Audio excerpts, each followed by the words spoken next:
જય શ્રી રામ. જગદીશભાઈ આપણી સાથે છે. જગદીશભાઈ રામાનુજ જ્યારે પણ પૂજ્ય બાપુની કથા પૂરી થાય એ દિવસે આરતી લઈને તેઓ જતા હોય છે.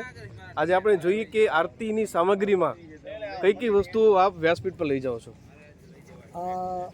આ ધૂપમાં એક સ્પેશિયલ ગુગળ હોય છે. ગુગળ જે ગુગળની ઓળખ ગુગળની સાથે લાકડાની પતરી લગાવવાનું હોય તો સમજો કે અસલ ગુગળ છે. અને 3 ભાગ ગુગળનો, 1 ભાગ લોબાનનો, આ રીતે દેવને क्या बात અને વ્યાસપીઠ क्या बात है. खुशबू गूगल की और लोबान की दोनों खुशबू बापू की व्यासपीठ से आती है.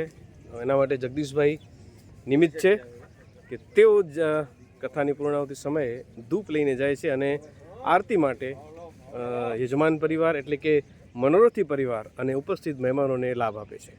ખૂબ ખૂબ આભાર. જય સિયારામ.